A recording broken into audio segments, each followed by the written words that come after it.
Hello friends, आज की ताज़ा खबरों में आप सभी का स्वागत है। झारखंड की तमाम छोटी बड़ी खबर इस वीडियो में देखने को मिलेगी।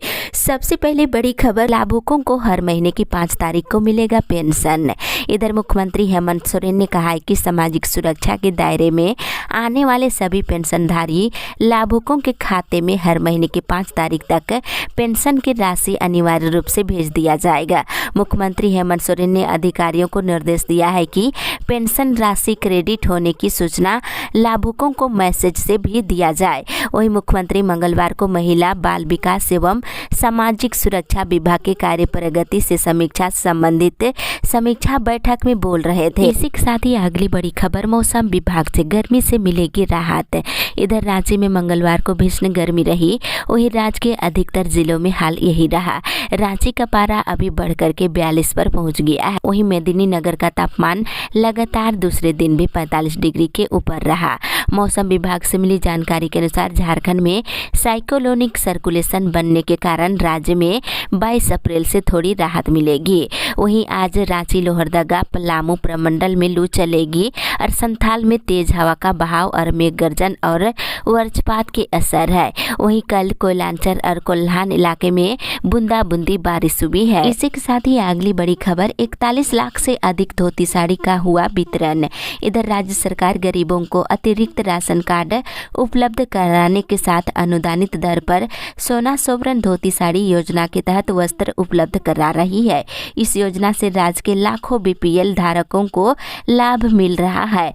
लाभुकों को साल में 2 बार इस योजना के तहत 10 रुपये में धोती लुंगी साड़ी दिया जा रहा है। बता दें, अब तक राज्य में 41,42,745 से धोती लुंगी साड़ी का वितरण किया जा चुका है। इसी के साथ ही अगली बड़ी खबर, बच्चों को मानक के अनुरूप नहीं मिल रहा मिड डे मील। इधर झारखंड के स्कूली बच्चों को मानक के अनुरूप मिड डे मील नहीं मिल पा रही है। इसका खुलासा रांची, खूंटी, हजारीबाग के कई स्कूलों में मिड डे मील के सैंपलों की जांच में हुआ है। जांच रिपोर्ट के आधार पर स्कूली शिक्षा और साक्षरता विभाग के मध्याह्न भोजन प्राधिकरण ने जिलों को इसकी जाँच कराने का निर्देश दिया है। इसी के साथ ही अगली बड़ी खबर, भाजपा महिला मोर्चा ने झारखंड में चलाया पोषण अभियान। इधर बीजेपी महिला मोर्चा की ओर से पूरे राज्य में कल पोषण अभियान चलाया गया। इस कार्यक्रम के तहत बच्चे, धात्री महिलाएं और गर्भवती माताओं को पोषण युक्त खाद्य सामग्री का कल वितरण किया गया। वहीं दूसरी ओर झारखंड टेक्निकल यूनिवर्सिटी परिसर में NSUI ने दिया धरना।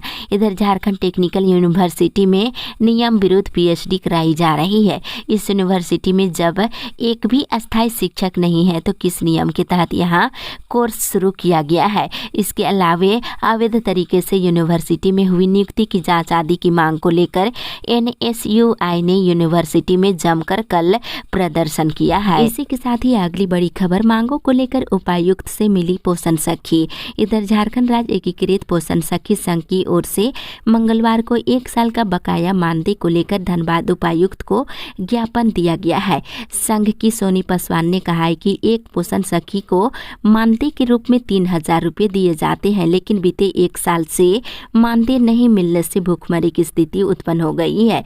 सरकार अगर पोषण सखियों का कार्य मुक्त लेटर वापस नहीं लेगी तो जल्द ही राज्य में उग्र आंदोलन किया जाएगा। इसी के साथ ही अगली बड़ी खबर, लेखा पदाधिकारी नियुक्ति मुख्य परीक्षा कराने का निर्णय। इधर झारखंड लोक सेवा आयोग ने नगर विकास विभाग में लेखा पदाधिकारियों की नियुक्ति के लिए आयोजित प्रारंभिक परीक्षा का परिणाम पिछले साल 28 मई को ही जारी किया गया था। इस परीक्षा में सफल अभ्यर्थी मुख्य परीक्षा का इंतजार कर रहे थे। आयोग ने अब मुख्य परीक्षा आयोजित कराने का निर्णय लिया है। मुख्य परीक्षा 28-29 को संभावित है। वहीं दूसरी ओर रिक्त कुलपति के पद पर हो नियुक्ति। इधर कांग्रेस छात्र संगठन NSUI के बैनर तले छात्र छात्राओं ने झारखंड प्रौद्योगिकी विश्वविद्यालय में रिक्त कुलपति के पद पर अविलंब नियुक्ति और विश्वविद्यालय के भवनों में अवैध रूप से रहने वाले आउटसोर्स कर्मियों को तत्काल हटाने सहित अन्य मांगों को लेकर जेटीयू परिसर में 1 दिवसीय धरना कल दिए हैं। इसी के साथ ही अगली बड़ी खबर, दूसरे चरण के मतदान के लिए आज जारी होगी अधिसूचना। इधर राज्य में त्रिस्तरीय पंचायत चुनाव के तहत दूसरे चरण के मतदान के लिए अधिसूचना आज जारी होगी। इसके साथ ही इस चरण के लिए भी नामांकन शुरू हो जाएगा। इस चरण में राज्य के 16 जिलों के 50 प्रखंडों के पंचायतों में चुनाव होना है। राज्य निर्वाचन आयोग के द्वारा निर्धारित कार्यक्रम के अनुसार दूसरे चरण की सीटों पर 27 अप्रैल तक नामांकन दाखिल किया जाएगा और 4 मई को चुनाव मैदान में बचे शेष उम्मीदवारों को चुनाव चिन्ह आवंटित किए जाएंगे। इसी के साथ ही अगली बड़ी खबर, स्थानीय और नियोजन नीति को लेकर वित्त मंत्री को सौंपा स्मरण पत्र। इधर स्थानीय और नियोजन नीति की मांग को लेकर के आदिवासी मूलवासी संयुक्त मोर्चा का एक प्रतिनिधि मंडल ने झारखंड सरकार के वित्त मंत्री रामेश्वर उरांव से मुलाकात किया है और प्रतिनिधि मंडल ने मंत्री को स्मरण पत्र सहित नीति का प्रारूप सौंप दिए हैं। इस पर डॉक्टर रामेश्वर उरांव ने कहा है कि स्थानीय और नियोजन नीति झारखंड में बहुत जरूरी है। वहीं दूसरी ओर राज्य में बढ़ा सांप्रदायिक हिंसा का मामला। इधर मंगलवार को कोडरमा पहुंचे भाजपा विधायक दल के नेता बाबूलाल मरांडी ने कहा है कि अमन चैन होगा तभी राज्य प्रगति कर सकता है। राज्य में हर जगह विधि व्यवस्था की समस्या उत्पन्न हुई है और विकास ठप हो चुका है। अपराध बढ़ा है, सांप्रदायिक हिंसा के मामले भी लगातार बढ़ रहे हैं। इसी के साथ ही अगली बड़ी खबर, स्नातक सेमेस्टर 2 का रिजल्ट बिगड़ा। इधर BBMKU ने सोमवार को स्नातक सेमेस्टर 2 के ऑनर्स विषयों का रिजल्ट जारी किया है। मंगलवार को जनरल और जेई का रिजल्ट भी विश्वविद्यालय की वेबसाइट पर लाइव दिखाया गया और विश्वविद्यालय ने रिजल्ट जारी होते ही जैसे ही छात्रों ने रिजल्ट देखा तो उनके होश उड़ गए। सेमेस्टर 2 की परीक्षा में बड़ी संख्या में छात्रों का रिजल्ट खराब हुआ है। इसे लेकर मंगलवार को आजसू छात्र संघ ने जमकर विरोध किया है। इसी के साथ ही अगली बड़ी खबर, स्वास्थ्य मेला पर रोक, OPD में बढ़ेगी जांच। इधर 18 से लेकर के 22 अप्रैल तक धनबाद जिले में स्वास्थ्य विभाग ने सभी प्रखंडों में स्वास्थ्य मेला को आचार संहिता के कारण बंद कर दिया है। निर्वाचन आयोग ने DC और सिविल सर्जन को इस संबंध में पत्र लिखा है। वहीं निर्वाचन आयोग के निर्देश के बाद उपायुक्त ने सिविल सर्जन को निर्देश दिया है। इधर सिविल सर्जन ने सभी प्रभारियों को OPD में आने वाले मरीजों के इलाज का निर्देश दिया है। इसी के साथ ही अगली बड़ी खबर, कृषि बाजार शुल्क को लेकर व्यापारियों का प्रदर्शन। इधर झारखंड में 2% कृषि बाजार शुल्क लागू करने के राज्य सरकार के निर्णयों के विरोध में federation of Jharkhand chamber of commerce and industries के आह्वान पर पूरे राज्य के समस्त जिलों और प्रखंडों में कृषि उपज वन उपज के थोक और खुदरा व्यापारी आंदोलन की राह पर है। वहीं बता दें, इस विधेयक के लागू होने के बाद राज्य में खाद्य वस्तुओं की कीमतों में बढ़ोतरी होने की संभावना जताई जा रही है। इसी के साथ ही अगली बड़ी खबर, डिजिटल शिक्षा से बच्चों को नहीं मिल रहा लाभ। इधर झारखंड में प्राथमिक से लेकर के माध्यमिक स्कूलों के बच्चों के लिए डिजिटल शिक्षा की व्यवस्था की गई ताकि लॉकडाउन के दौरान बच्चों की पढ़ाई बाधित नहीं हो सके, लेकिन झारखंड में डिजिटल शिक्षा का लाभ बच्चों को नहीं मिल पा रहा है। कोरोना महामारी में बच्चों की पढ़ाई में गहरा असर पड़ा है। खासकर गरीब तबके के 44.4% से अधिक बच्चे ऐसे हैं जिन्हें मोबाइल पर पढ़ाई के बारे में कोई जानकारी नहीं है। इसी के साथ ही अगली बड़ी खबर, पंचायत चुनाव की प्रक्रिया शुरू। इधर त्रिस्तरीय पंचायत चुनाव की प्रक्रिया की सारी तैयारियां पूरी कर ली गई है। राज्य के हर जिले के प्रखंडों में मुखिया, पंचायत समिति सदस्य और वार्ड सदस्यों सहित जिला परिषद सदस्य के लिए मतदाता यानी कि वोटर अपना प्रत्याशी चुनेंगे। इसी के साथ ही अगली बड़ी खबर, 1000 करोड़ के घोटाले पर क्यों नहीं हुई CBI जांच। इधर झारखंड हाईकोर्ट ने लैंपस और पैक्स में धान खरीदारी की राशि में हुई घोटाले के मामले में सुनवाई करते हुए कल मुख्य सचिव से जवाब मांगा है। अदालत ने पूछा है कि जब धान खरीदारी में वर्ष 2011, 12, 13 में घोटाला हुआ था तो 2 साल के बाद 2015 में प्राथमिकी दर्ज कराने का आदेश क्यों दिया गया, इसमें देरी क्यों हुई, मामले में किसकी संलिप्तता है। पूरे राज्य में जब 1000 करोड़ से ज्यादा का घोटाला हुआ तो इसकी जांच CBI को क्यों नहीं दी गई। इसकी अगली सुनवाई 28 अप्रैल को निर्धारित की गई है। अगली बड़ी खबर, त्रिकुट रोपवे हादसा जांच समिति गठित 2 महीने में आएगी रिपोर्ट। इधर मुख्यमंत्री हेमंत सोरेन के निर्देश पर देवघर त्रिकुट रोपवे हादसा की जांच के लिए समिति गठित कर दी गई है। वित्त विभाग के प्रधान सचिव अजय कुमार सिंह समिति का नेतृत्व करेंगे। समिति में 4 सदस्यों को रखा गया है। वहीं समिति 2 महीने के अंदर रिपोर्ट देगी।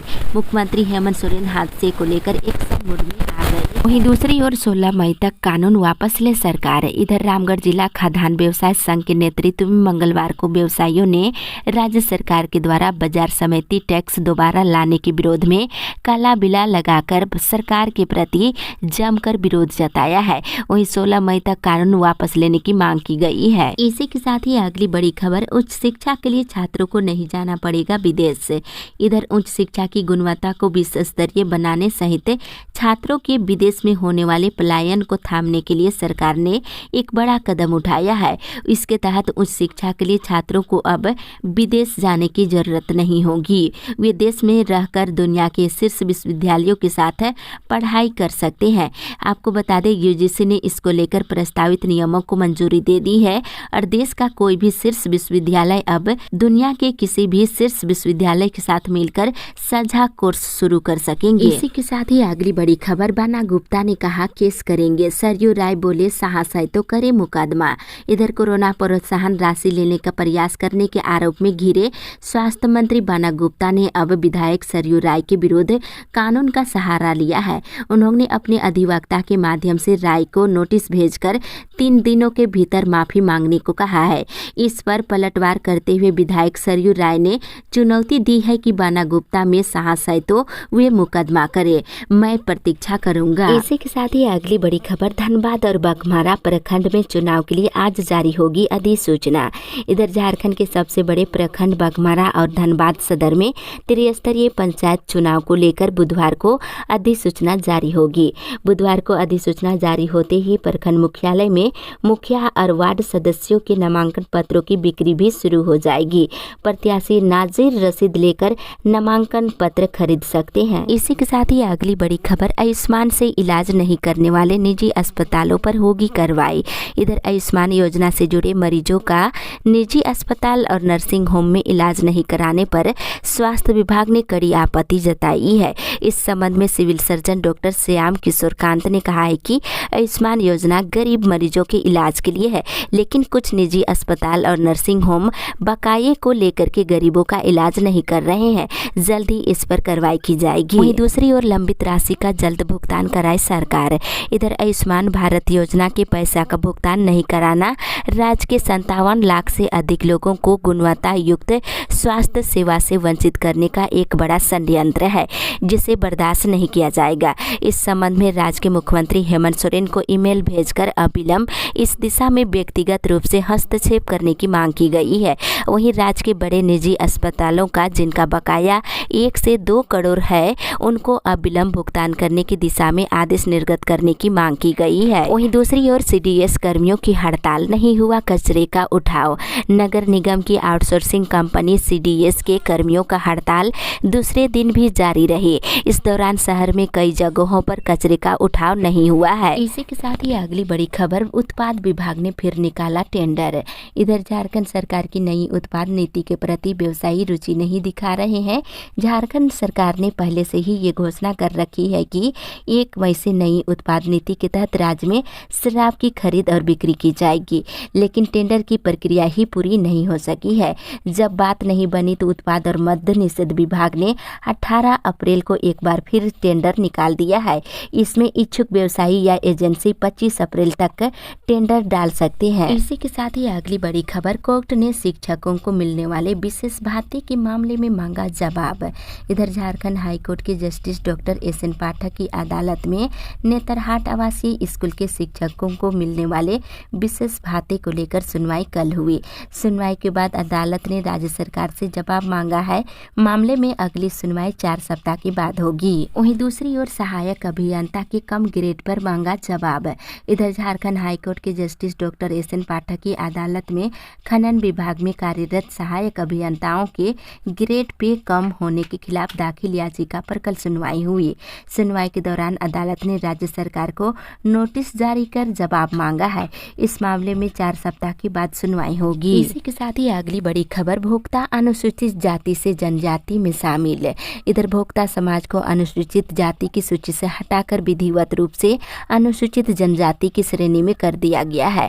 राष्ट्रपति रामनाथ कोविंद ने इसकी मंजूरी दे दी है। उनकी मंजूरी के बाद केंद्र सरकार ने 8 अप्रैल को गजट भी प्रकाशित कर दिया है। इसी के साथ ही अगली बड़ी खबर, बैंक कर्मियों की कार्यशैली का विरोध है। इधर गिरिडीह जिले में बैंक ऑफ इंडिया सरिया शाखा में कर्मचारियों की लापरवाही के विरोध में ग्राहकों ने मंगलवार को जमकर बवाल काटा है। वहीं कड़कड़ाती धूप में सरिया राघव नगर मार्ग को लगभग 1 घंटे तक जाम कर दिए।